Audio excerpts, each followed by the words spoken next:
So, welcome everybody to episode number 15 of the Untangling Election 2021 podcast, your semi-weekly place for news and updates and perspectives on the 2021 federal Canadian election.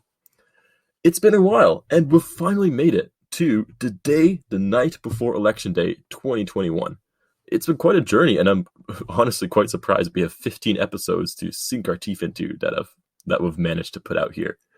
Regardless, today we're going to be doing the final episode before we head to the polls, and we're going to be looking at each party's campaign and rating it.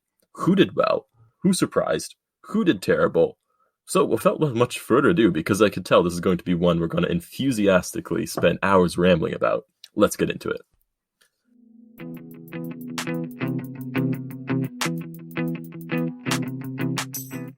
To do our campaign review, I've brought back two familiar voices who you've heard of across multiple episodes, who've both been engaged in debates and stuff, who I'm really keen to see what they rate things. So, Drake, you unmuted yourself. You want to introduce yourself first? Sure. I'm Drake. I use he, him pronouns. I'm a 23-year-old software developer, and I tend to be on the left of center side of things. Cool. And Kevin, do you want to quickly introduce yourself before I introduce myself? All right. Hi, guys. I am Kevin. I am a 24-year-old accountant, and I was a previous member of the Young Liberals organization in University of Waterloo. But this election, I feel like I'm more swingy than in previous elections. Which means he's looking strongly towards the more right side of things, right? Maybe. Kevin's going to pick the right party. Yes. Mm-hmm. Well, that leaves me, and I'm a bit neutral, more by force than by choice, I guess.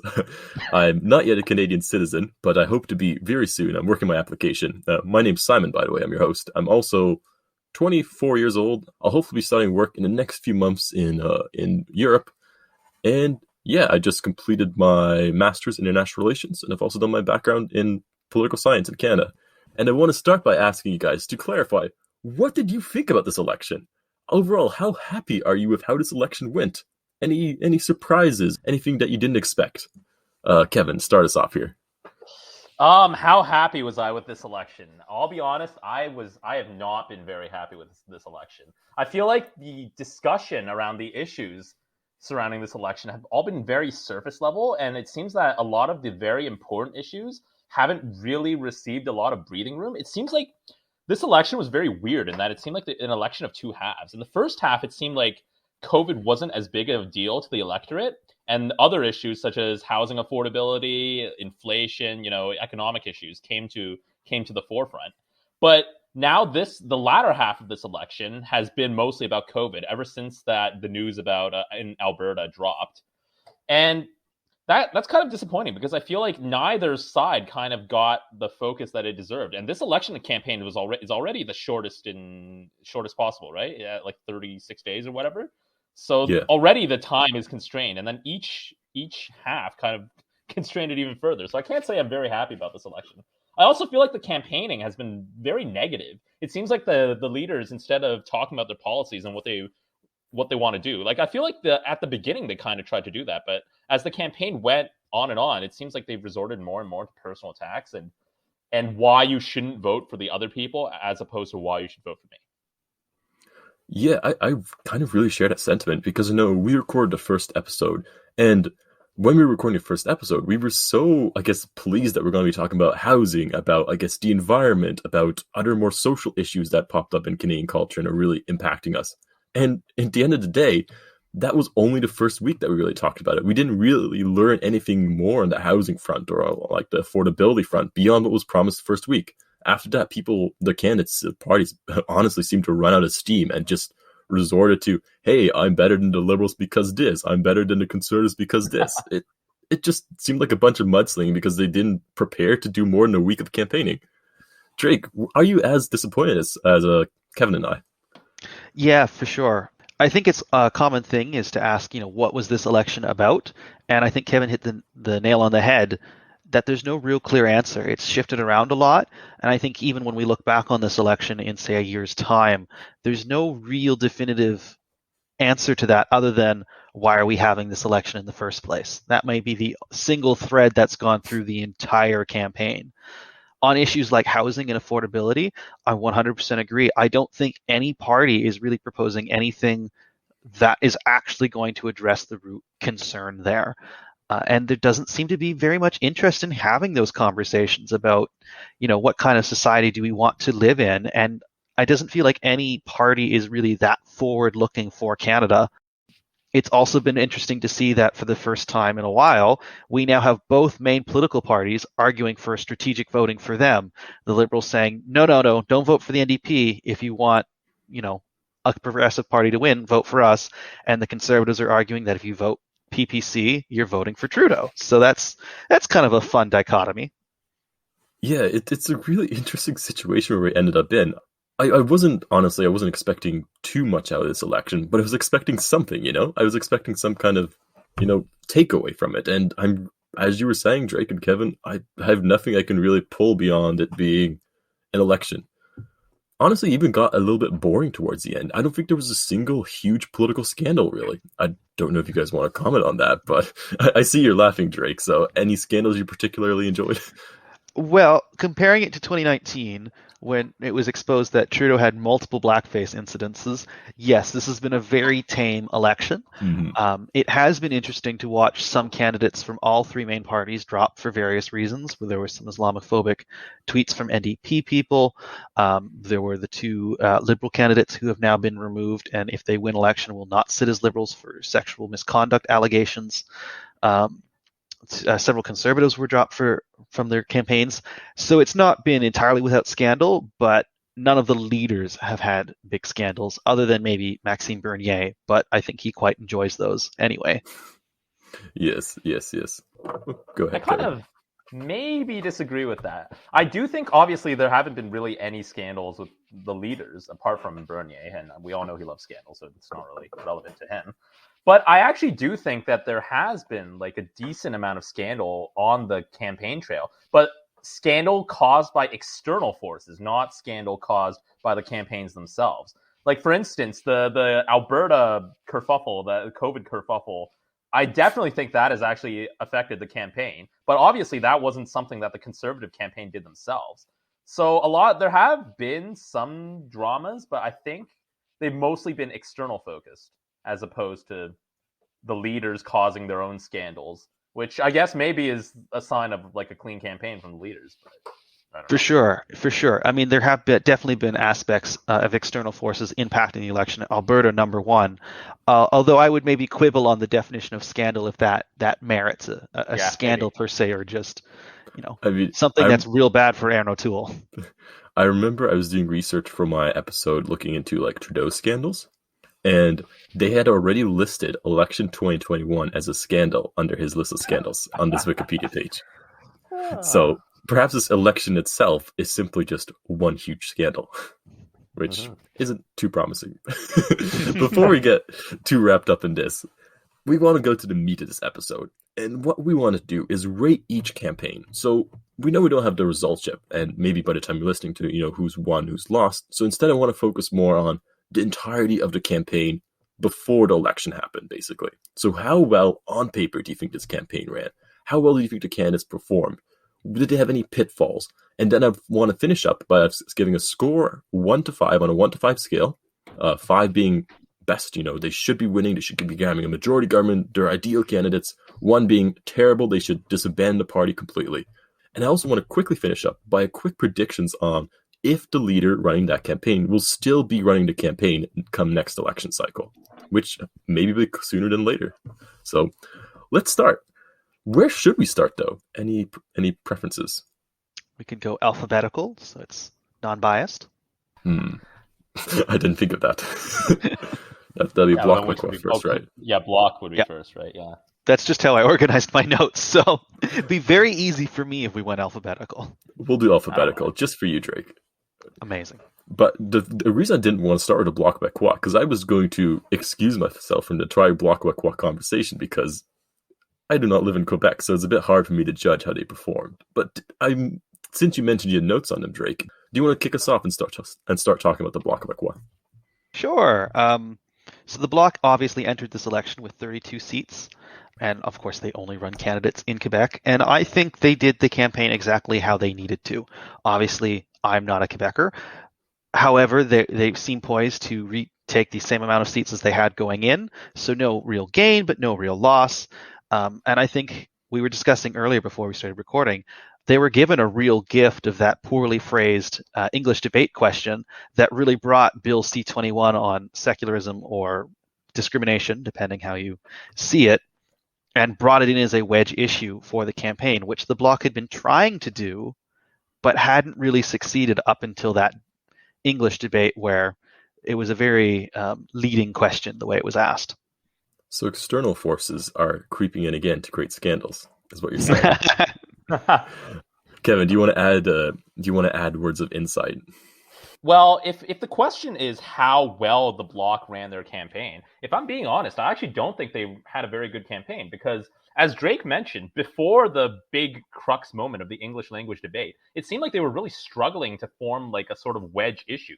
And I feel like that's not really due to the Bloc themselves. It's more due to the fact that the federal government handed over a lot of aid to people during the COVID pandemic. And obviously for Quebecers, that means that they would probably support the federal government more. So maybe it's not really the fault of the Bloc, but before that, their campaign didn't really seem to have like a big issue to focus around. But thankfully, thanks to Shachi Curl's rather poorly phrased question, if I'm being honest, now they do. But that's not because of the campaign themselves. That's because of an external factor that they had no control over impacting their campaign. So if you want me to rate their campaign, it's kind of hard for me. As Simon says, I don't live in Quebec either. But from an outsider's point of view, I would probably say around like a 2 out of 5, the way their campaign was ran. And the lead, Yves François Blanchet, I don't think he actually did very well in the debates either. So it's kind of hard to give him a very high score. So I would give him a 2 as well. But actually, I think the Bloc will probably maintain their position this election, which is probably more than they could have hoped for. And I think he will actually stick around. Any other thoughts, Drake? Because I want to briefly say, too, that while I know Yves François Blanchet, I love him, but I know there is more sentiment rising within Quebec that he seems a bit more elitist, but we'll see how that happens. Drake, any other thoughts? Yeah, I think I would score the Bloc a bit higher. It's very simple for them, right? Their party exists to say, we want what's best for Quebec, otherwise we won't support X. That's how they work in the House. That's how they function in the campaign. You're right. That question really did bring them back into relevance and really did charge their draining numbers. But I think they did what they needed to do the entire time. They had the fortune of that badly worded question. But I would say they get a 3 out of 5 from me for how they ran their campaign. I was instinctively, and not because you guys gave numbers first, I was instinctively leaning to 2.5 just because... I honestly was. I crossed my heart. Just trying to show that you're in the middle. I get it. No, I did think their campaign could have been better, but considering they are currently the third biggest party in Parliament and they seem on track to retaining those seats, that should be an accomplishment in itself. And therefore, I couldn't call it a failure in a sense. However, they didn't seem to lighten up the campaign trail as they've done in previous years. But then again, I'm one much more for spectacle, so being quiet isn't exactly what rings my bell either. Talking about people who are not exactly quiet, wait, is PC or conservative? How are we rating these No, it's the alphabetically? Conservatives that are next. C, right? Conservatives. But they're called A, progressive B, conservative. C. They're not progressive conservatives. That party ended in 2005. It's the Conservative Party of Canada. The Progressive Conservatives are an Ontario party or provincial party in other provinces. I need to edit an episode, I've realized. Yeah. But yes. The Progressive Conservatives merged with Canadian Alliance in 2005 to form the modern they were both Conservative Party of Canada. Still. No. They dropped that from the title. The Conservative Party now. Party of Canada. Silly Because they're not Canadians. progressive anymore. It's because when the party merger happened, it was it was a merger, but really it was Canadian Alliance taking over the PCs. Yeah, taking over the PCs.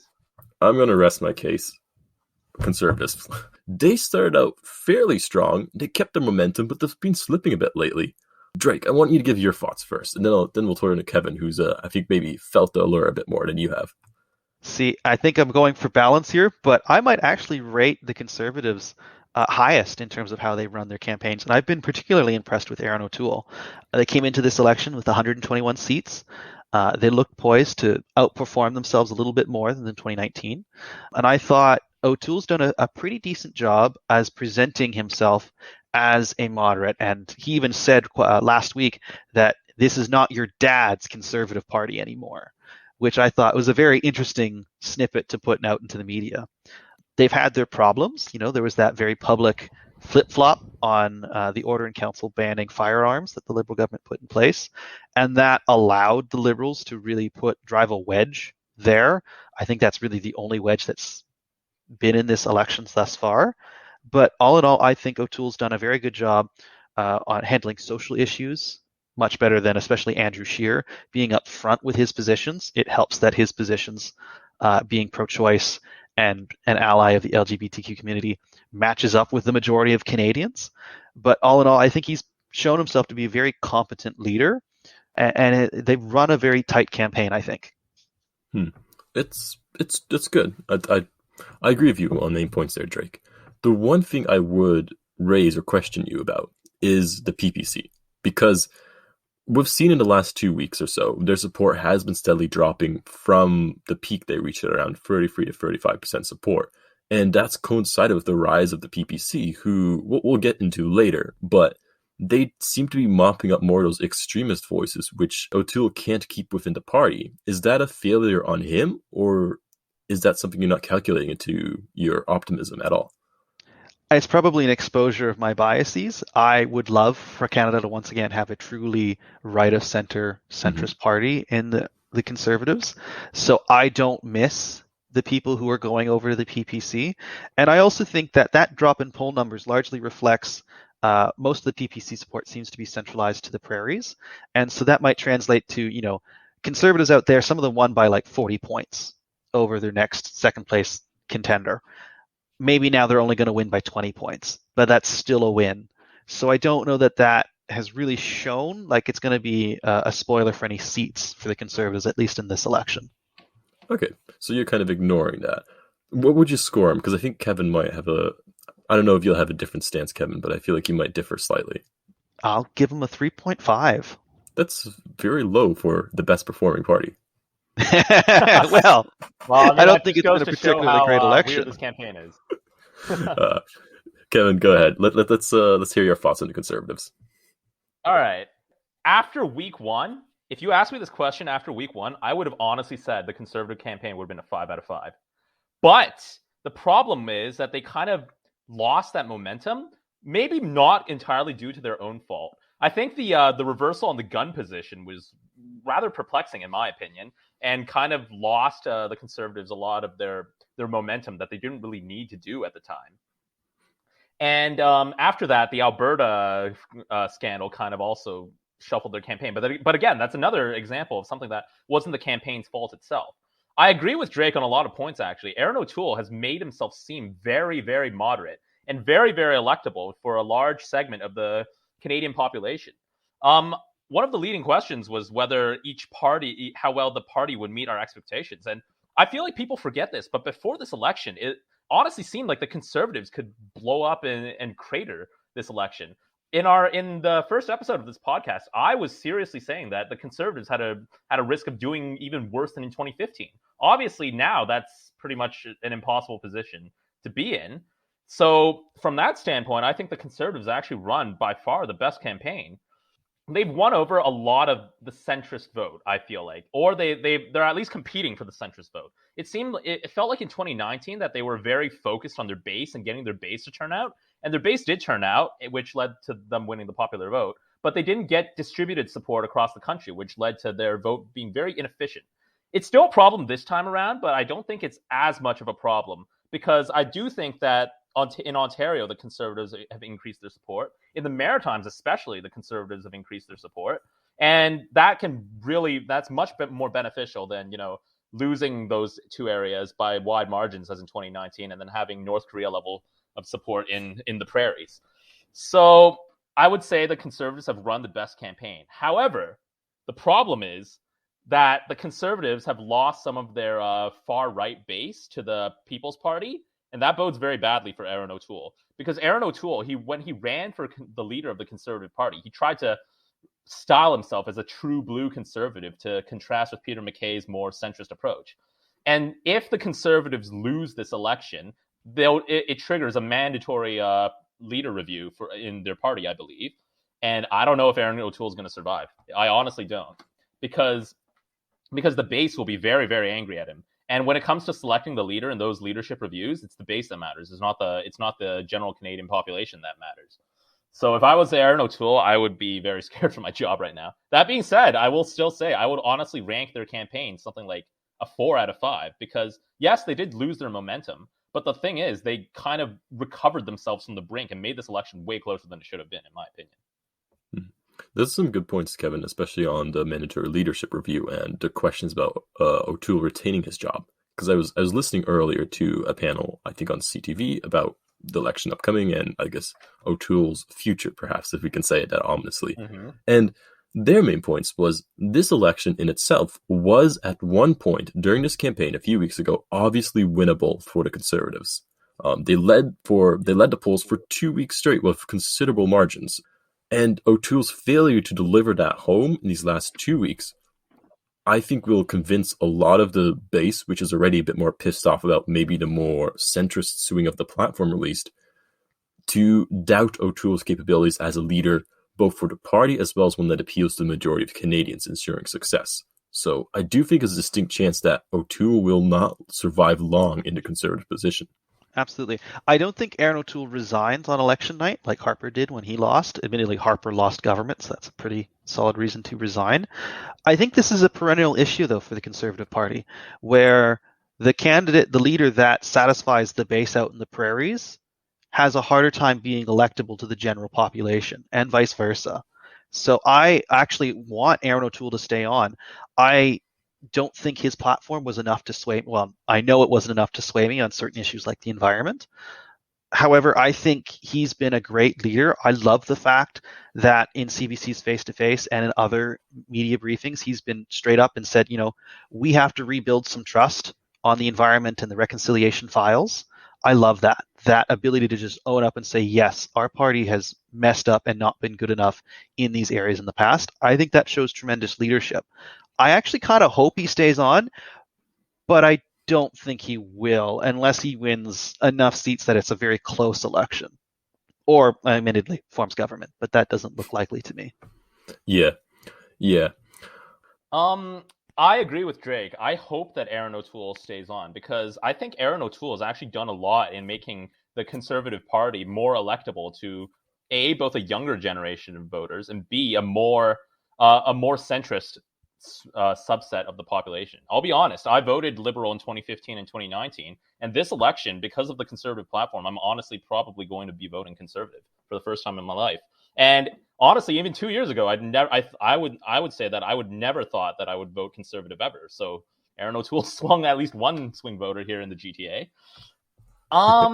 As to whether he's going to stay on or not, I'm a bit more optimistic than Drake. I hope that the Conservative Party can see that there's actually a very, very clear path for the Conservatives to defeat Justin Trudeau and the Liberals after this election. And if they have some more faith in O'Toole, they could just do it. But the problem is going to be whether the pragmatists can win a war with the base. It seems like with conservative parties around the world, they would rather appeal to their base more than to the general population. We can see that in America. We can see that in Europe. We can see that in South America even. And I hope that the Canadian Conservatives don't go down that path, because first of all, that would be very polarizing for this country. And second of all, it wouldn't be very good to have most of the country support one party, even though that party represents their best interests, most of their political best interests anyways, because any healthy democracy needs some sort of stable competition, in my opinion. Yeah, and I guess to kind of wrap up the segment, leadership races, they've had them for like the past few years already in the Conservative Party. You want a stable leadership candidate, and I would have hoped they would have been able to choose upon one, and O'Toole seems inoffensive enough to hold that position, so if only to avoid more leadership races, I feel like the Conservatives would be best off just keeping him, But regardless, Let's move on alphabetically to our next stop on the train. The Green Party, I believe, unless I'm terrible at English. I support it that it's the Greens. There we go. Okay. So I know you're the green enthusiast here in this room, Drake. So I'm gonna let Kevin start first. Perfect. Oh, okay. And I will remind you that we did a predictions episode together, and Kevin said, along with me, I will admit, that we would be surprised if the Green Party wins more than one seat in this election. Have they met your expectations, Kevin?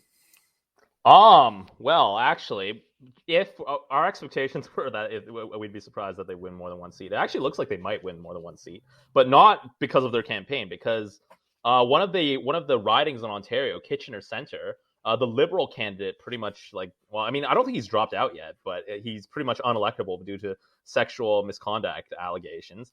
And because of that, the Green Party looks like they could realistically win that seat in Kitchener Centre. So they probably will win more than one seat. But as to how they ran their campaign, it's been very strange this time. Usually the Green Party, from my impression of the Green Party, they're supposed to be very focused on the environment. But this time it seemed like they didn't talk about the environment as much, or it didn't make as much publicity. And it seemed like instead the publicity was focused more on their infighting, and that's quite unfortunate because I feel like the Green Party actually represents a very valid voice in Canadian politics. And it seemed like last election, it seemed like they were poised to make a breakthrough. They won 3 seats, and they polled over 1 million votes, which is a pretty huge result for the Green Party. A lot of this has to do with Annamie Paul and her leadership struggles. She, in my opinion, she's made some very questionable decisions as leader. But during the campaign trail, I think her performance at the debate was actually kind of better than I thought. Although it still wasn't that great. It wasn't a complete disaster. I thought she would be a complete disaster and would just crater the Green support even further. But it hasn't been that. So, but then again, her campaigning style, she's very focused in Toronto for some reason. I don't think the Greens are going to build a base there. It's hard to evaluate their campaign. I'll just honestly say a 2.5. I don't think they've collapsed as hard as I thought they would. But again, they haven't really built on the 2019 momentum, and I feel like the 2019 momentum has kind of stalled for them, which is unfortunate. I sense you're eager to jump in here, Drake. Yeah. Take it away. You get a few minutes to monologue. I should put on the table, talking about Kitchener Centre, is that when Mike Morris was running for the nomination of that seat in 2018, I was still a Green Party member, and I did vote for him to be nominated the candidate for the 2019 election.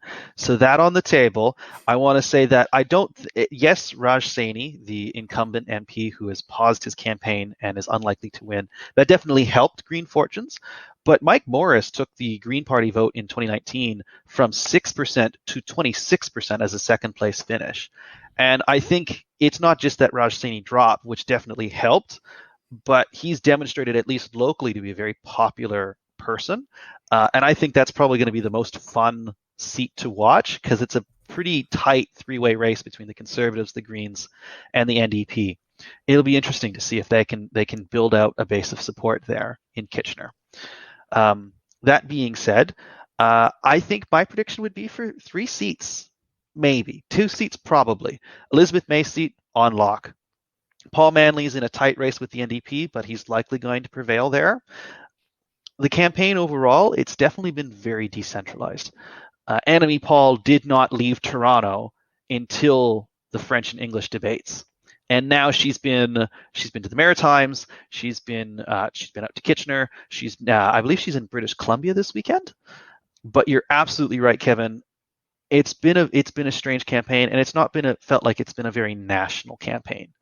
And I think Annamie Paul was truthful, but also it's not a great sign when she said that, she's not visiting any particular riding out of fear that she may not be wanted or she could hurt the local candidate's chances. And that stems from the big drama that happened up into the election.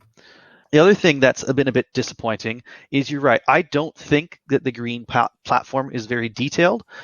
They talk about wanting to hit a 60% emissions target, and they really haven't done a lot to talk about that. I mean, Simon and I joked in that one episode that Annamie Paul said that Canadians could Google what their policies would look like from previous elections before they released their platform. And they were the last party to release their platform. They've just now released some costings, I think, yesterday.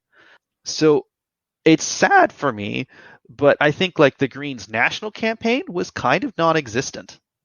And so kind of tying that in with my evaluation of Annamie Paul, I might give it a 2 out of 5. Although I would be remiss not to mention that I was pretty hard on Annamie Paul after the debates. I didn't think her performance was enough to really turn the party fortunes around. I still don't think it was. But having talked to some of my friends who aren't really focused on politics, I was surprised how many of them actually spoke very favorably about Annamie Paul and how well she presented herself as nonpartisan, looking to collaborate. I don't know that that wins seats, but she clearly made a very positive impression for people who just kind of tune in for the debates and otherwise aren't following politics every day, like some of us. This is good.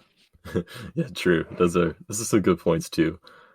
I am to play devil's advocate, and I mean, disregarding everything related to the drama of the campaign, Annamie Paul not leaving her riding basically until a few weeks ago, there is a real potential that the Green Party win 4 seats, which is more than they've ever won before within this election. So that would be Paul Manley's seat, Elizabeth May, Kitchener Centre, and potentially Annamie Paul's seat in Toronto Centre, which doesn't look likely, but it could happen. I know Drake is very doubtful on this, but it's like the definition of a liberal stronghold, and the last poll I saw put the Liberal candidate at a greater than 99% chance of winning. Well, that's some upset you're thinking, Simon. There is a potential that they tie the greatest ever result, and maybe even in the 0.01% chance they beat it. So, if they do happen to pull off 3 or 4 seats, should that not say that they had a great campaign? I'll be honest, no, because seat count isn't should not be the only metric you should judge the campaign by. You should also judge it by vote share. You should judge it by like subjective factors such as how well the party has been perceived. Like there's a lot of other things that go into a campaign other than just looking at purely at seat count. And it seems like even if the Green Party does a miracle and wins more seats than previously, which I don't think is going to happen anyways, it seems like 2019's momentum has really stalled, which is very unfortunate. And I don't know if Annamie Paul is going to stay on as leader. It seems like actually, I feel like her as a leader is not that bad, but it's just the problem is that her party was just so opposed to her for some reasons. I think I've actually read about this, but I'm not too well informed about the Green Party's inner workings. But you didn't because listen of that episode of the podcast? You didn't listen to our podcast? Yeah. Kevin, exposed. Not that episode. But anyways, the Green Party, for such a small party to have infighting like that, is very concerning because smaller parties should be more unified, in my opinion. So because of that, I don't see how Annamie Paul stays on as leader. I honestly think after this election, she's toast. What do you think, Simon? Sorry? I said, what do you think, Simon? I'm turning it around. I'm taking control. Feel free to edit that out and just force me to speak instead. No, I'll keep it in. I'm thinking back to our Green Party episode we recorded, Drake, just to exclude Kevin again from this thinking because he didn't listen to it. He totally should. Sad. But anyways, I remember we finished saying that, I remember you were telling me that she has shored up her support within the party by getting more people elected to council who are supportive of her, generally speaking. So if that does hold true, and I believe you, Drake, it does seem like there's more chance she stays on. However, as I said within the episode 2, I think she only stays on if she wins Toronto Centre. And given what it looks like today, there's a 0.01% chance of that happening, according to some polls. So I think it's a bad look to keep on a leader who lost their seat in the first place. And so I do think that ultimately they'll cave and they will give her the axe. Although I think it's a bit undeserved. It's a bit harsh, especially considering the campaign she ran, I think was the best she could have done. Maybe not the best she could have done, but it really picked up steam as she was going along. I think if this was maybe like a 2-month campaign or like a 3-month campaign, she would have been doing much better at this point in time. Drake, what about your thoughts? I'm going to ask you last. Well, so it is worth noting that Federal Council of the Green Party doesn't have any control over whether Annamie Paul stays on as leader. After this election is over, it'll be the members that vote. So that's about 20 to 30,000 Green Party members across the country. And I believe Annamie Paul would have to win 60% of their support. And I'm actually not too sure. I could go on either side of if she'll stay on. I think if she doesn't win her seat, there's a chance she may resign as leader. But if it's put to a leadership vote, if she doesn't win her seat, I'm not entirely sure that the membership of the Greens would dump her. I mean, Elizabeth May ran in 2 elections before finally winning her seat, and continued to carry a lot of support. So I think for Annamie Paul, part of this election is, yes, trying to do as good as the Green Party can, but also trying to reassure Green Party members that she is a competent leader who has a vision for the Green Party and can move them forward after this election. And it's going to come down to how many Green Party members believe in that or not. Okay. Well, let's leave it on that, and we'll be sure to do some kind of episode reviewing in like a month's time or two and seeing how the smoke settles and then seeing our opinions as changes. Let's move on to the Liberals, because they're the interesting one here. How well do you think they ran their campaign, Drake? Oh, goodness. Oh, goodness. I'll be very eager to hear what Kevin has to say, and maybe I'll avoid throwing out all I think until Kevin speaks a bit as well. I think the Liberals have done well in a sense that they have weathered a lot of attacks from the other parties. As I mentioned at the beginning, they've been dogged by that question constantly of, why'd you call this election Trudeau's selfish election? And that's been almost like the only thread that's really carried through this election. And Trudeau's had a pretty hard time painting Erin O'Toole as a boogeyman because O'Toole is just so moderate. They did finally find that wedge issue with guns. And then, of course, the Conservatives had to flip-flop on it. But like Kevin said earlier, we are very far from 2015 Liberals' sunny ways. This has been a very negative campaign, particularly from Justin Trudeau, just constantly on the offense about, the NDP's environmental plan, according to Trudeau, experts gave it an F, and Erin O'Toole will not respect your ability to be pro-choice, et cetera, et cetera. Yeah, I don't know. Maybe I'll let you jump in here, Kevin. All right, man. I noted earlier in the podcast that I was a Liberal voter up until this election. So obviously, I don't think the Liberals did very well. I'll be brutally honest and put my rating up front. I think the Liberal campaign deserves a 1 or a 1.5, if I'm being generous. Yes, they did, as Drake said, they did weather attacks from the other parties well. But like right before this election, it seemed like the Liberals were going to win like a huge majority, due in part to their COVID performance on the COVID file and the general sense of disorganization of the other parties. But instead of doing that, instead of the eve of the election being about a discussion where the Liberals will win a majority, we're talking about what we were talking for most of the campaign about, whether the Liberals would even hold on to their minority. So for the campaign has lost support instead of gained support, and a campaign is supposed to be gaining support for the party, and it's obviously not done that. And the Liberal platform, for me, has not really had a lot of very, very bold promises, or promises that the Liberal government needs a majority to do. Like a lot of their promises seem to be stuff that they could have easily implemented with NDP help. And so again, to reiterate Drake's point, why did they call this election? This is the main question dogging the Liberal campaign. And the Liberal campaign has done a terrible, terrible job in answering that question. And I feel like it's not such a hard question to answer. Like, I really do not. I think that the Liberals actually could have answered the question. They could have argued that we needed an election in order to determine the future of the post-COVID world, something like that. But instead, it's kind of not. They've not really done anything on that. It's quite disappointing for me. And they've kind of allowed other parties to steal their thunder, which I did not think would be the case going into this election. But if they do win the most seats, I actually think Trudeau will stay on until maybe he takes a walk in the snow before the next election. Because it seems right now that Trudeau is kind of more of an anchor towards his party. And since Trudeau is not a huge policy guy, he's not going to, if he's not going to be a boost in the campaign, there's not really too much reason to keep him. But I do think he might stay around for a while until the Liberals, sort out an heir apparent.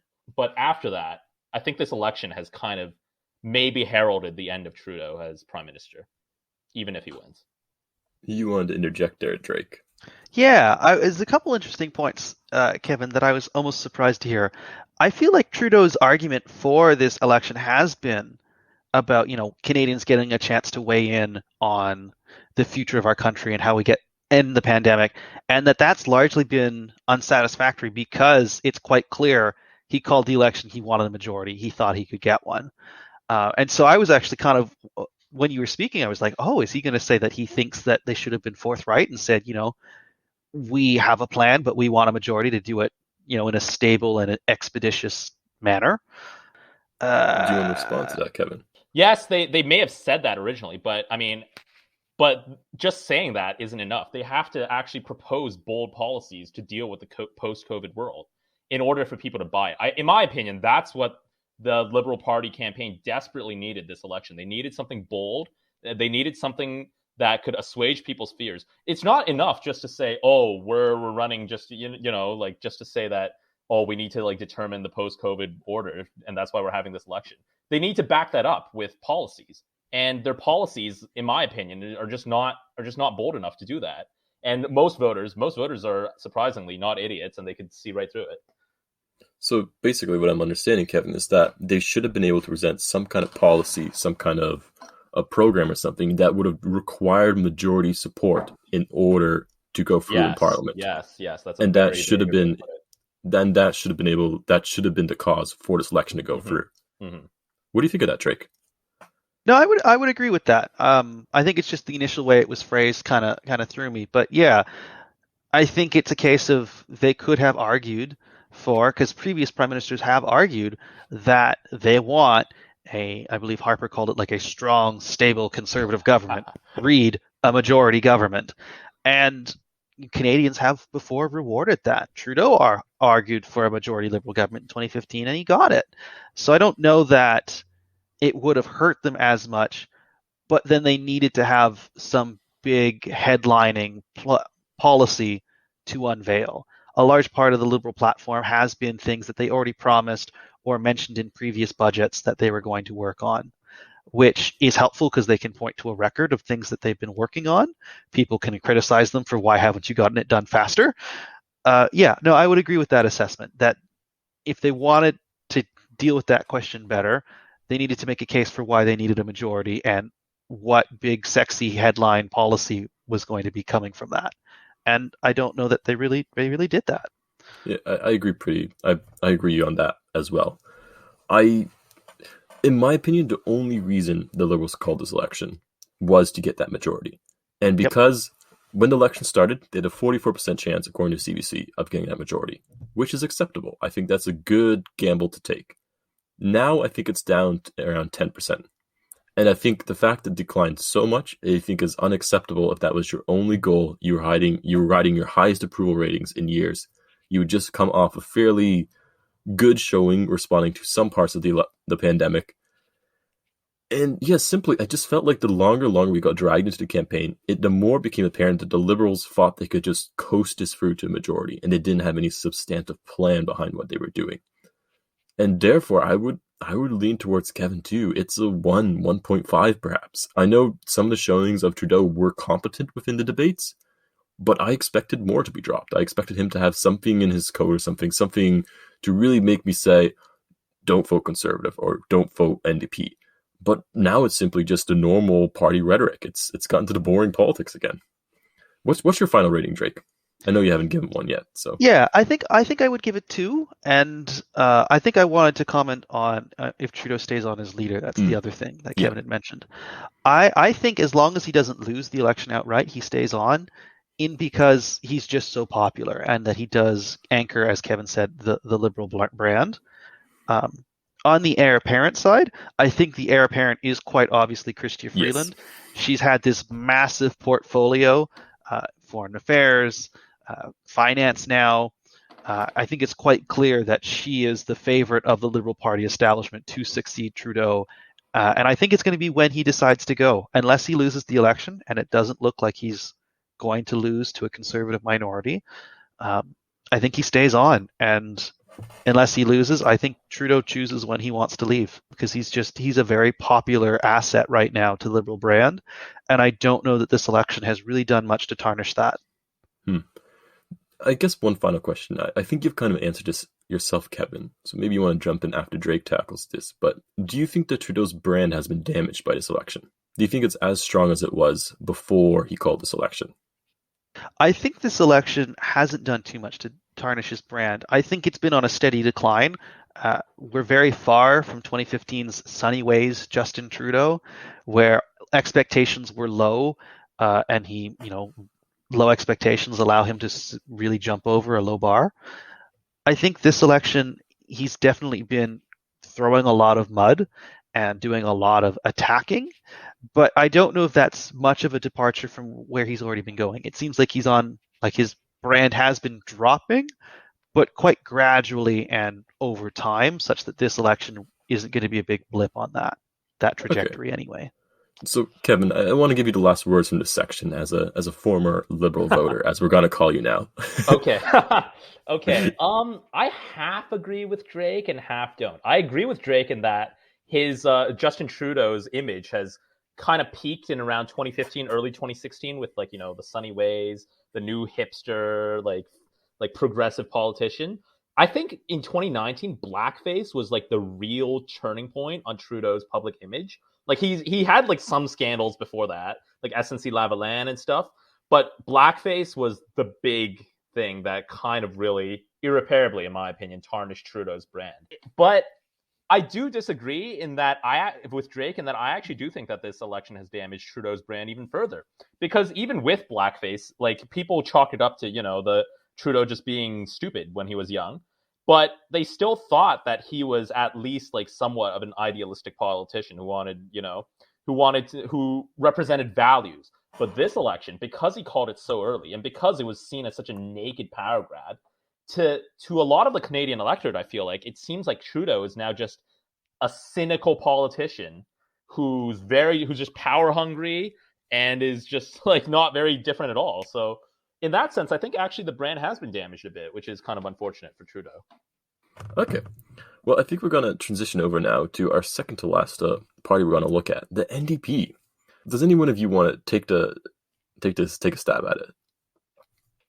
No enthusiasm in the court. Okay, I'm just waiting.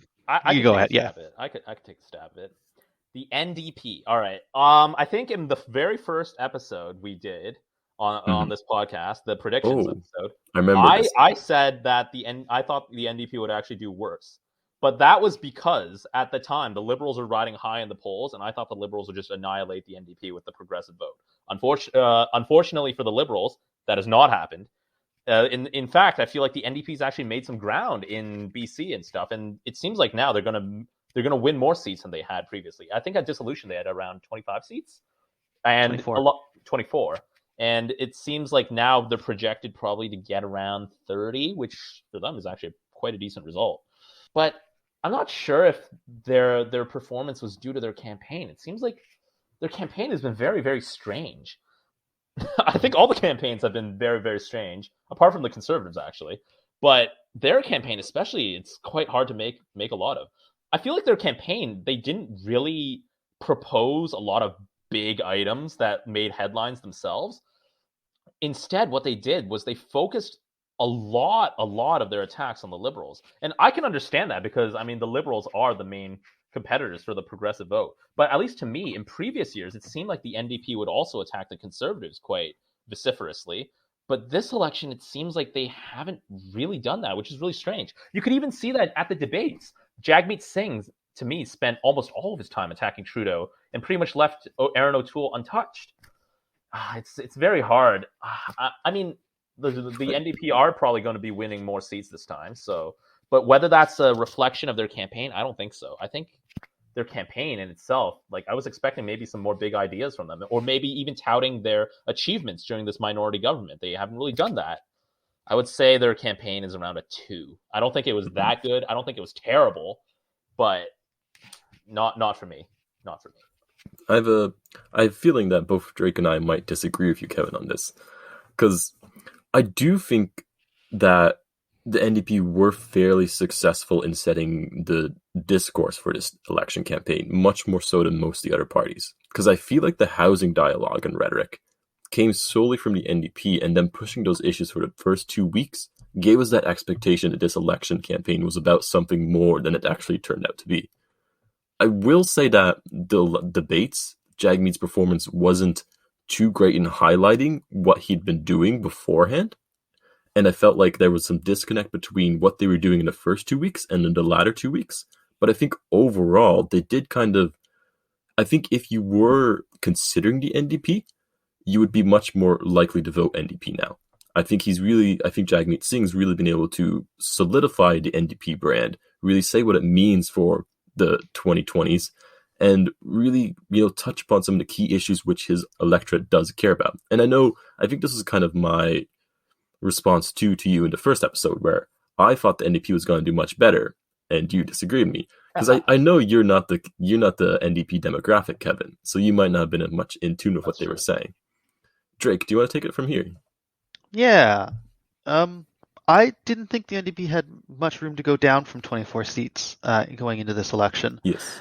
I also think that their campaign has been very effective. I mean, Singh has done some very innovative things, especially going for youth outreach.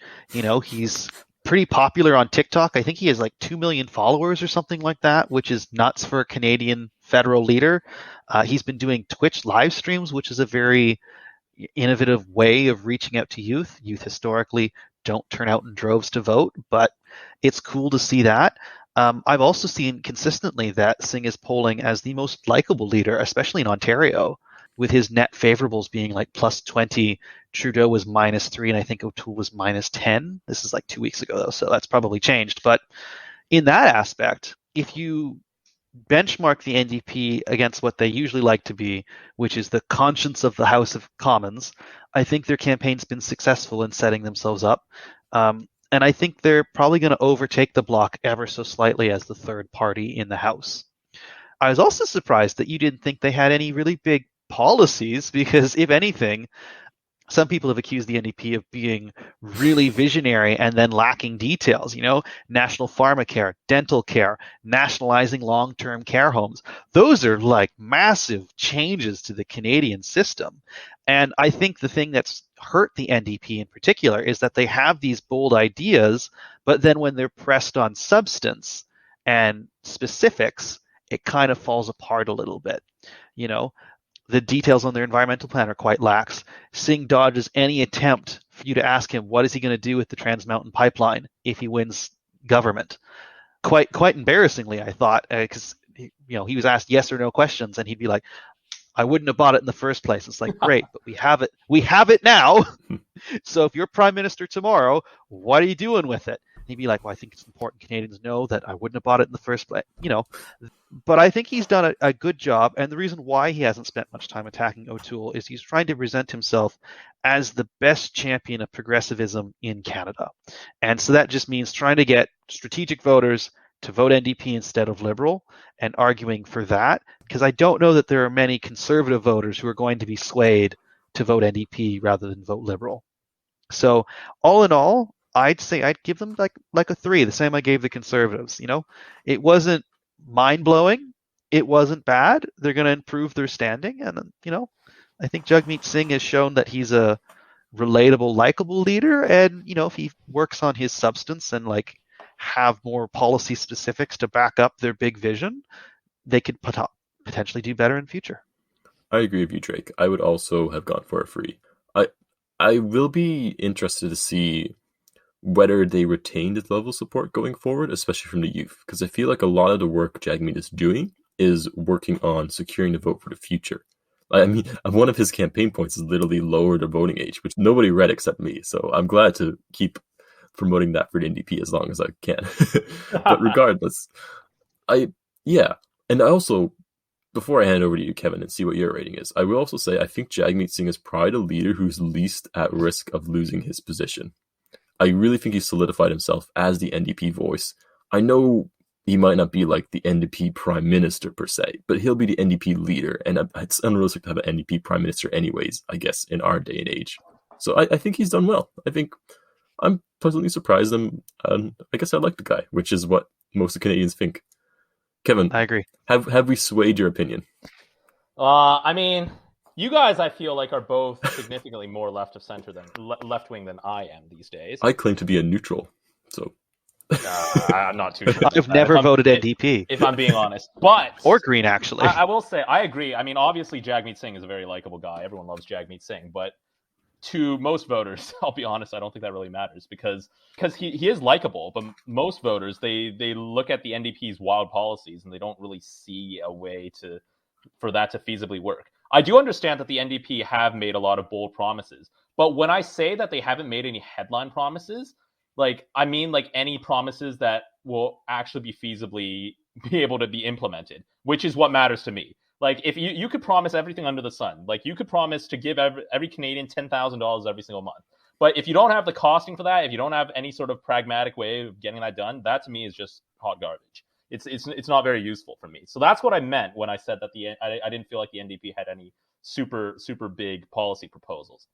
Jagmeet Singh, I agree with you guys in the sense that he's probably the most secure leader. I feel like if the NDP actually did lose ground, as I predicted originally, then he may have been in trouble. But because that's not going to happen, I think he won't be in trouble. He's I think his likability numbers do boost the popularity of the party a bit, but not enough for the party to make a serious gain in seats where they become official opposition or something. So because of that, to me, it seemed like the NDP platform did not really appeal to a lot of the most centrist voters that every election swings on. And that's quite unfortunate. I think the NDP's boost in support, in my personal opinion, is actually because the Liberal Party's campaign has been so poorly run. And a lot of progressive voters have bolted from the Liberal Party and into the arms of the NDP. But that's just my personal opinion. Do you want to hear an interesting stat about this podcast? Our NDP platform review is the most listened to episode. Really? Yeah. Oh, so, well. I don't know what that says. Do you want to quickly give your rating, Kevin? Because I see you've still dilly-dallied around that before we move on. I did give my rating. I gave him a 2 out of 5. Oh. I thought at first you gave him a 1.5. Oh, no, that was the Liberals. I gave him a 1.5. Right. Okay. Right. No worries. My bad. I must have skimmed over that. But yeah, okay. I think we'll give him some interesting contrasting perspectives. Mm-hmm. So we'll leave it up to the viewers to decide. Leave a comment, Give a like if you agree with Kevin. Give a like if you agree with Drake. So that's what I say. Anyways, last party, the PPC, the People's Party of Canada. What do us as people think of the People's Party? Gonna be honest, I wrote nothing down for this party other than protest vote. Okay. All right. It seems like the most disaffected people. The people who are far right, there do seem to be some people who are disaffected overall who are voting PPC. Because it's a great way to protest the system. The PPC really do want to make a lot of huge structural changes. They have no seats. I don't expect them to win a seat. The closest they are to winning would be Maxime Bernier's seat of, I believe it's called Beauce. Yes. If you're pronouncing that Weird the name. French way. Yeah. Yes. Well, it's French. I want to pronounce it Beauce, but that would be wrong. Touché, sir. Yeah, they've definitely capitalized on the anti-vaccine, more far-right, conspiratorial side of Canadian politics and given them a voice and a party to vote for. I am most curious, and I don't know the answer to this, if they can hold on to relevancy after COVID when, vaccine mandates are a thing of the past that we no longer think about. I'd be very curious to see if they can turn this present-day momentum into something that is lasting. Yeah, that's interesting you mention that, because those were all kind of points we talked about on the last episode, the second to last episode I recorded on, I guess, looking at the Conservative Party and how the PPC was kind of eating away at their vote share. And I think the significant takeaway here is that they have a substantial amount of vote share, the percentage of the Canadian population. I believe most polls have between 5 to almost 8% sometimes, which is more in a lot of cases than the Green Party ever had finishing elections. So I think one of the takeaways for me is that this collection has kind of solidified the PPC as part of the Canadian political scene. Much of the political commentators and people looking outwardly in onto the PPC don't approve it, but I do think they're here as a force, at least for the foreseeable future. And my personal opinion kind of on it is, as we've seen with other more far-right leaning parties, they always find some new fringe issue. As soon as they have some kind of leader that people follow, as soon as they have some kind of supporter base, they'll kind of move from COVID onto immigration, onto some kind of other different wedge issue that they can kind of throw themselves into. Because my argument was, I remember talking in the other episode, that in 2019, we would have probably said the same thing with the PPC. Immigration will no longer be an issue in 2021. They're not going to survive. They're not going to do well. But what happened? A random pandemic popped up and they were able to capitalize off that.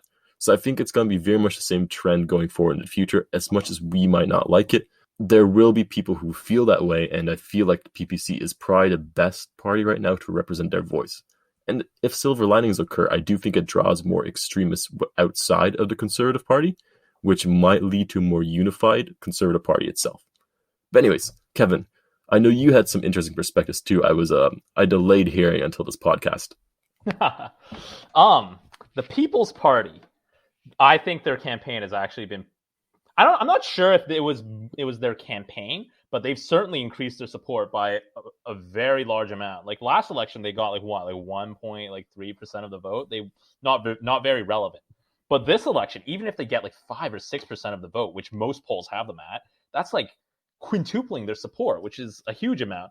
In one election, they've gotten more. They're probably going to get more votes than the Green Party, which is already one of Canada's most established parties. So this election has definitely been a success for them. They've capitalized on the anti-vax vote.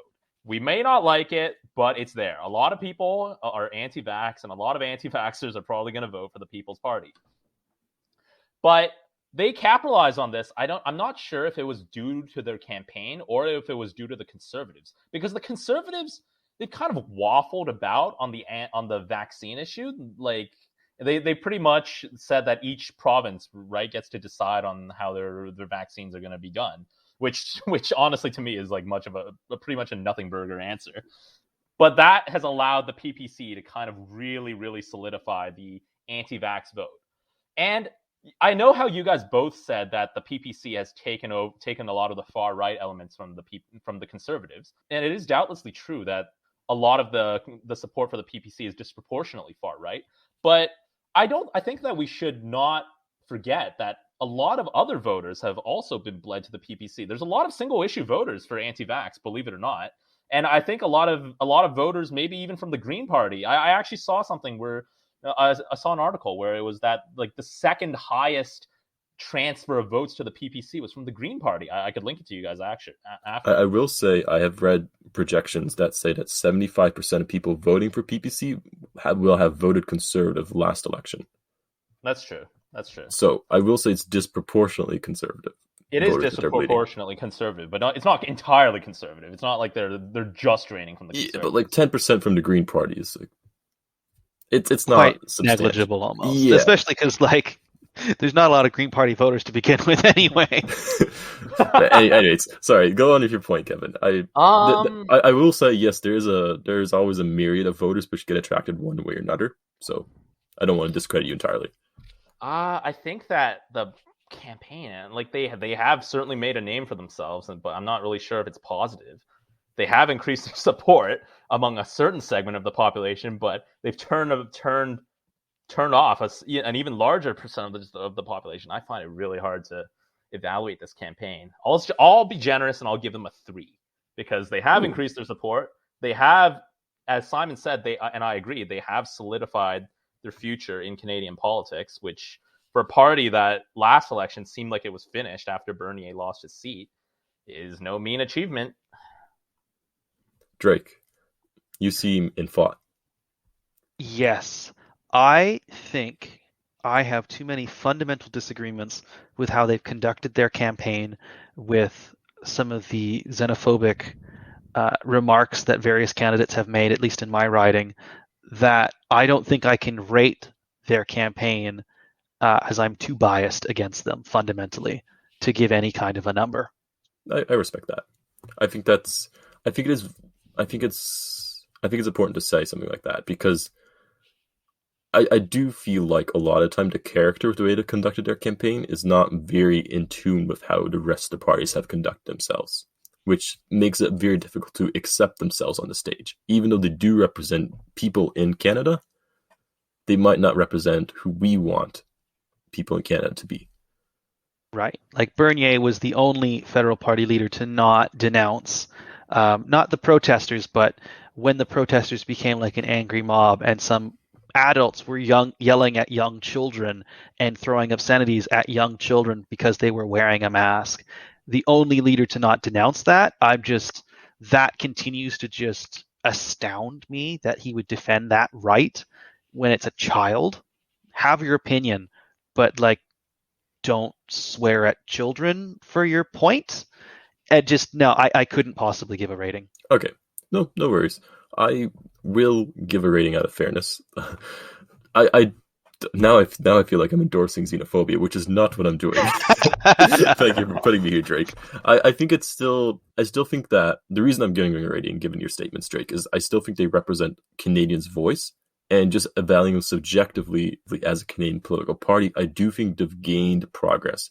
And I will say that I do see that I would be extremely surprised, given what we've done this election, if they're not a larger topic of conversation next time we have an election than this time around.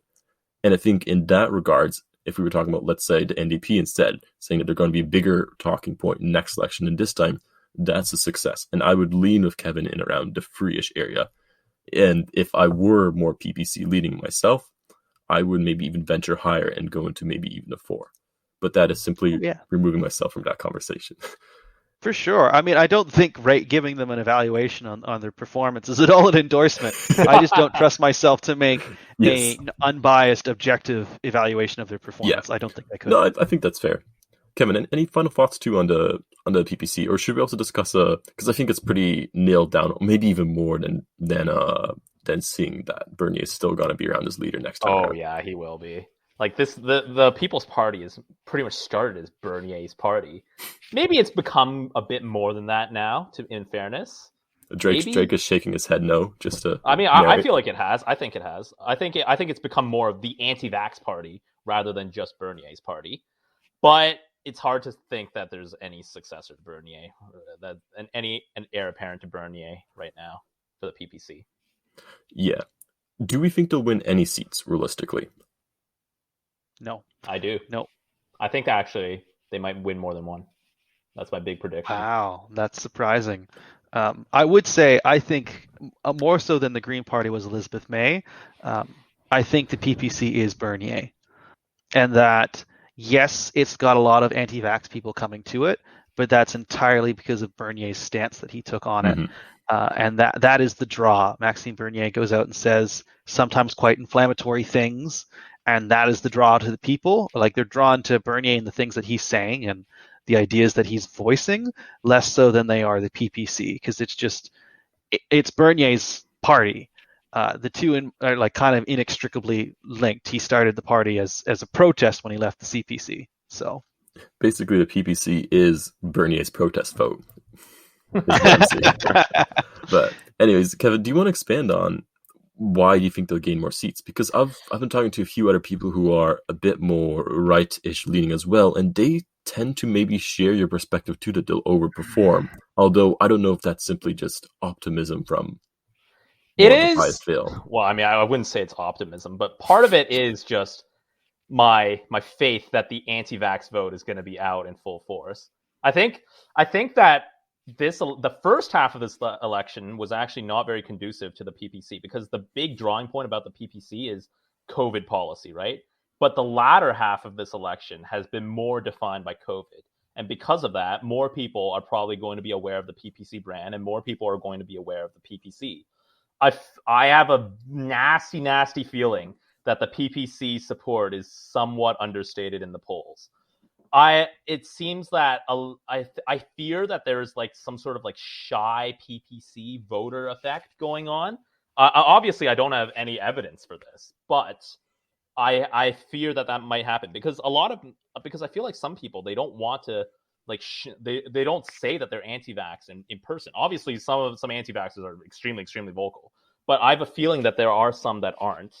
And those voters may come out to vote for the PPC, and we could be in for a few nasty surprises on election night. Yeah. No, I could agree with that, in that it's similar with the States. A lot of people in polls weren't willing to admit that they were going to vote for Donald Trump.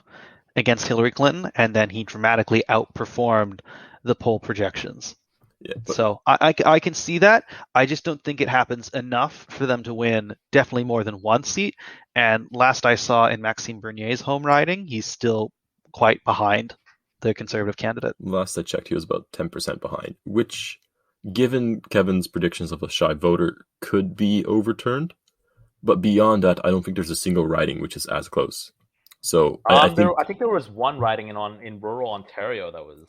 Please don't say Norfolk Haldimand. Uxbridge? No, it wasn't. I believe it's in like. I actually don't know. I think it's like. Is it Uxbridge? No. It's like Nipissing or like one of them. Oh, Nipissing. It is a really long name, so that's why I didn't remember it. Mississauga. No. It's a rural riding. It's a rural riding. Yeah. I joke. We've been at this for a while, but yeah, basically, we'll see how the PPC does. We'll keep our eyes on that, but yeah, I think that's one of the things most people will be looking for election night for. Tantalizing, if nothing else. That's a somber note to end on. This is why I didn't want to do it alphabetically, Drake. It's all my fault. Blame me. It is. Well, I mean, This has been, honestly, a pretty sombering election. I feel like it's been such a negative campaign, so it's fitting that this episode ends on like that. Yeah, I've been growing more and more, I don't want to say disillusioned, but more and more, I guess, bored with politics as I've been doing this. Because it seems so, I don't know, it just felt like the politicians themselves too were just pulling themselves through this. I didn't feel that enthusiasm I felt in 2019. Maybe it's just because we're all locked in and we're just doing this virtually even. It still lacks a bit of that connection, right? But do we maybe want to do final predictions for the actual outcome of this election? I was just about to transition to that, Drake. And I'm going to keep that in now because you're taking over your host role very well. Next election, this is going to be my podcast. So that's your prediction, right? So the way I wanted to structure the final prediction, actually, before you get too ahead of me, Drake, is I wanted to ask like our final predictions on like how this is going to end. And then I also want to give you guys an opportunity to make any other radical or fun predictions you want to make. So anything... So I guess more of like a serious prediction segment and then more of a anything else kind of predictions. Anything else, lessons we'll take from it. So yeah, who wants to kick off their predictions? Kevin, I'm nominating you. All right, fine. I predict, actually, that the Liberals might actually be able to eke out a majority, even despite their horrible campaign, and even despite the Conservatives running a pretty good campaign. I just feel like because of COVID becoming more of an issue, the more this campaign has gone on, the Liberals' big selling point is that they've managed COVID well. And I feel like a lot of voters who were swayed by the Conservatives, I'm not saying I'm one of them, a lot of voters who were swayed by the Conservatives might get cold feet and vote Liberal at the voting booth. That's just my very, very instinctual gut feeling. So you're basically saying you're going to waste your vote this election. Well, I mean, I don't think that's wasting your vote. I always vote based on my convictions, based on which party I genuinely believe has like the best policies overall. And I would urge all listening voters to do so as well, and especially go out and vote too. Everybody stresses that, and I should do that too. I keep forgetting that because I can't vote yet. So, regardless, that's my kind of serious prediction. Okay, Drake, what's your kind of serious prediction? Do you have any thoughts at all how this election will end? And please don't say Green minority.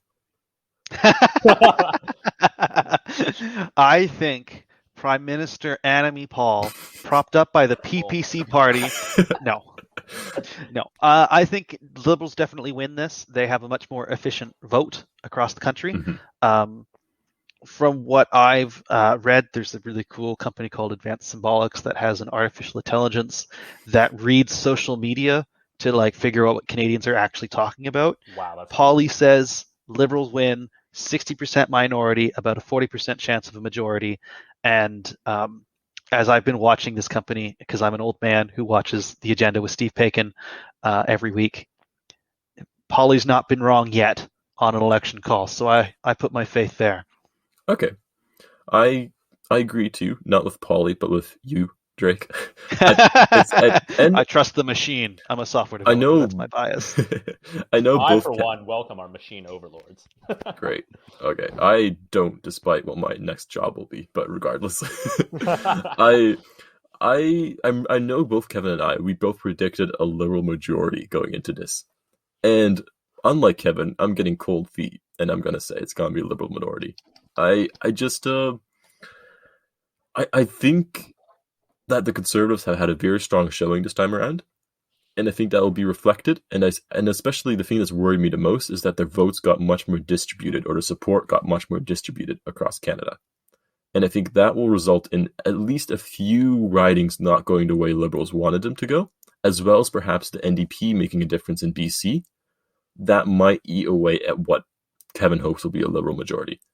And I guess adding to that, I know I've been listening to some other analysts, and they expect this election to be a long one, as in we might still be watching at like 5 a.m. tomorrow. Not that I'm expecting you guys to be doing that, but I'll be doing it. Just because BC itself looks more contentious than it's been in years. So, yeah. Well, it's also worth noting that 5.7 million Canadians voted in the advanced polls, Yes. which is an 18% increase from 2019. There are a lot less mail-in ballots that were sent out, about 800,000. The Elections Canada thought it could be 4.5 million. But by law, they can only start counting the advanced votes, and that's not the mail-in ballots. The advanced votes can be counted 1 hour before polls close in your province. So yeah, this is an election where BC is in play, and if it ends up being a super tight race, there may be some ridings that don't get called until Tuesday, because by law they can't start counting the mail-in ballots until Tuesday, because they make sure that someone who voted by mail did not also vote in person. That's such bad news. Then that means that we're going to have a Canadian version of, the election was stolen. Oh, hopefully not. I think hopefully not. I think O'Toole has sold himself as enough of a civil person for that not to happen. Yeah, but the PPC, they might say something like that. But I mean, the PPC in their 5 to 7% of the population can go cry in. What's this riding called again? Bosse. Yeah. Any other more non-serious predictions we want to make? I can't even think of what a silly prediction might be. I was going to say, I think in the next 4 years, and I know this isn't being 100% truthful, just to put it out to the audience, but maybe the NDP will succeed in lowering the voting age to 16 as part of a concession. As part of a concession? Wow. Because it's in their platform, and ever since I read that, I'm like, there's no way they should be doing this. But now that I'm getting more and more, Jagmeet Singh is big on TikTok. He's starting his Animal Crossing server. He's streaming. He's really targeting that youth vote, and if he can get the voting age lowered a little bit, and Trudeau himself said that he's open to electoral reform, voting age lowering is electoral reform, right? Right. That could happen, even though I would hate to see. That's not the substantial. Building off of that, I might say we might actually see our voting system change to a ranked ballot, which originally I had opposed, because if we're going to touch our voting system, why not gold for the gold standard of proportional representation? But I could see it as, in a minority situation, the NDP extracting some concessions if they end up being the only party holding balance of power. And I might be showing my bias by saying that's my dream scenario for me personally, as a Liberal minority with only the NDP holding balance of power and not the Bloc. I said it. There's my biases out. But I think in some ways, given that both the Liberals and the Conservatives have now been forced to argue for strategic voting for them, that it might make a ranked ballot like a compelling next evolution of our electoral system. It's not perfect, but there might be greater consensus around that, so that people can do more to vote their conscience without also have to worry about, oh, well, if I vote for him, this person who I really don't want to win will win. And, eliminating strategic voting, I think, would better serve our democracy. Any wild NDP predictions you want to make, Kevin?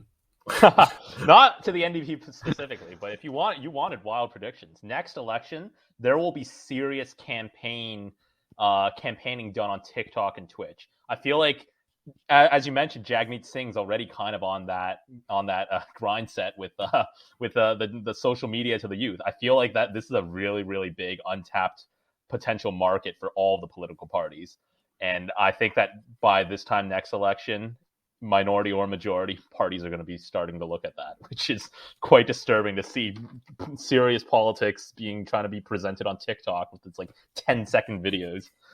I remember- can't wait to watch Aaron O'Toole giving dad advice on Twitch. Oh my god, that would be the Barbecuing. worst. That's how I see Aaron O'Toole doing it. I don't see him going and playing like Among Us. You know what he would Obviously- do? Yeah, obviously not, but He would call a stream like Sundays of O'Toole or something, and just sit down and give fodder yeah, like advice. fireside chats or something. Oh my god, this is so cursed. I could see it though. I can honestly see it. This is like Okay, I think we're just about wrapping up. 70, 80 minutes in, but regardless. Personal question. I know this is a bit more boring one than I typically go for, but who are you guys voting for? Let's hear it. If you're comfortable answering, of course. Kevin, I why don't you will start us off? probably be voting for the Conservative Party because overall, I think their platform is the most visionary, which I don't really usually attribute to conservative platforms. And I think overall, it is the best for me at this stage in my life, which is quite shocking because I never thought that I would actually vote for a right-of-center party. But here I am. Oh, Kevin is maturing. You say that with such a lack of enthusiasm, which makes me almost... I mean, yeah. I guess that's the way the cookie crumbles, right? Drake, what about you if you're comfortable? Where do you think you're leading this election? I have been on the fence for some time, and I didn't really make up my mind until yesterday. I think it's probably pretty obvious from this episode that I've been waffling between the NDP and the Liberals, but mostly on the basis of their environmental plan and the amount of detail that the Liberals have, and some key endorsements from a former BC Green leader. Several economists have endorsed that plan as being both, bold but also achievable with policy details to back it up over the NDP's, visionary, but how are you going to do it kind of question marks. I believe I will be voting Liberal in my riding, but it also doesn't matter too much because my riding has gone Liberal every time since 1935. Wow, really? Is that Ottawa Vanier? It's Ottawa Vanier. It's been Liberal literally since the first time it was created in 1935. I guess I I'm should impressed talk you about got that, Kevin. I would man, never. nerd. Sorry. I mean, I actually live in kind of a swing riding, King Vaughan. So it was historic. Your vote matters. Yeah, my vote matters. Mona Fortier beat her opponent by like 20 points in the last election. Oh, really? So I believe the Liberal candidate beat the Conservative candidate last time here by like 1,000 votes. wow. Yeah. So Simon, our fearless leader, are you comfortable as a non-citizen exposing who you would vote for if your citizenship was locked in today? This would be interesting. For me, and I know I want to focus more on this when I was doing these podcast series, is I really want to focus a bit more on the local side of MPs and what influence they have in their communities, because I feel like that's where you see the most value emanate from them. I don't want to portray them as invaluable humans because I don't want to, regardless, off this train of thought. I really want to connect them to how we everyday interact for our lives. And I think that local connection is most important. So I would focus, I mean, this sounds contradictory because I've just done 15 episodes focusing on the federal level politics, basically. But I would focus mainly on who the individual people are and how much I could trust them to bring change to my community where I live. So I currently live in Haldimand, Norfolk, which is a pretty rural riding, southwestern Ontario. And my Conservative candidate is Leslyn Lewis, who you may remember as almost being elected Conservative leader. She was, let's say, parachuted in from downtown Toronto beginning of this year. And irregardless of how well the Conservative policies might help her community or not, and irregardless that it's always a flipped Conservative, I'm still uncomfortable voting for somebody who's not a lifelong member or dedicated community member of where I live. Because I think, especially living in a rural riding, that connection to the community is so important. So I would honestly, and I don't want to sound biased because I had the Liberal candidate for my riding on our last episode, but I would probably swing Liberal in that sense because that just seems to me to be the strongest community connection that we had. And also, holding a master's degree in international relations, I really enjoy Canada having a strong image internationally. and I see the Liberal Party being the best to maintain that strong image, except maybe the NDP, because Jagmeet Singh is also exciting. I just don't trust the Conservatives to not do something stupid like Kansuk and mess that up. So I would probably swing Liberal, but then I would put a little footnote by it saying I'm only swinging Liberal in the sense that I'm more of a centrist. You're laughing, Kevin, because I'm really explaining this, but you're voting for the person. You're voting for, I believe her name was Karen, and I don't know her last name. Matthews. For your Matthews, thank you. But you've heard it here first. Simon is a liberal shill. We can all go home now. Yeah, I call myself a centrist. Shattered. Champagne liberal. No, I'm laughing. I was laughing. So sorry, Simon. I was laughing because this might be the first time I've ever heard Simon define his political stance so strongly. I don't try to define it, though, because I disagree with a lot of tenets of the Liberals. I know I did the political vote compass, which I would urge everybody who's undecided to do, just to see, I guess, where in theory they stand. And all the parties were within 10% of each other, basically, with the Liberals narrowly managing to beat out the rest at a 50% or 55%, which connects to me. So they don't really... Yeah. For me, none of the parties are centrist enough for me to really consider them aligned to my beliefs. And the Bloc Quebecois isn't in Ontario, so... Yeah. I think if more people focused on their local representative like you are, Simon, and Kevin and I both talked about the party we're voting for, not the MP. I know. Or candidate, I should say. If we were more focused on the local candidates and individual MPs were more empowered and we decentralized control away from party leaders, that we would have a stronger and healthier democracy for it. So I do appreciate that nuance of, wanting a community connection in your answer, and also the fact that you even answered my question. So thank you. You're welcome. I know. We'll see. I do want to say, though, I don't feel comfortable identifying any way whatsoever as liberal in that sense. Just saying that. As a disclaimer. You forced my hand, and I answered the personal question. So whatever. I mean, you can always just edit this out. I mean, you do control the podcast. Yeah. Now that you said that, I'm keeping that in with that footnote. So screw it. Keep it in. I will. All right. Okay. Well, I think that just about wraps it up. Just about, I'd say, considering I'm going for 90 minutes now, which I think most will make the final cut. So this not only will be the last episode we do before the election, it's also going to be our longest one. So if you stick out and waste 90 minutes of your election day listening to us, I greatly appreciate it. And I think both Kevin and Drake do as well. Yep. Most definitely. Anyways, if you enjoyed this episode, be sure to check out our back catalog of a ton of other episodes exploring the Canadian 2021 election. I hope they're entertaining enough to even watch, let's say, if it's 2024. If you want to be on a future episode, because I do plan on maintaining a few more episodes or doing a few more episodes after this election finishes up, maybe on the fallout, a few of the interesting things that happened, shoot me an email.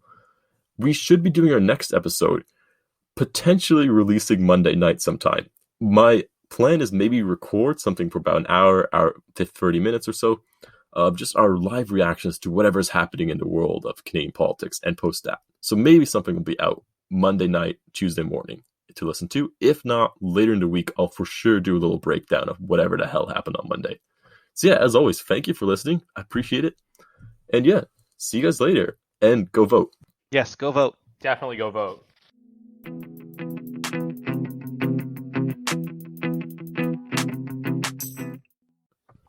You'll have to excuse me. I am drinking on the job, so. Well, that's just been recorded, so I'll be sure to put that in. Oh no, my poor reputation.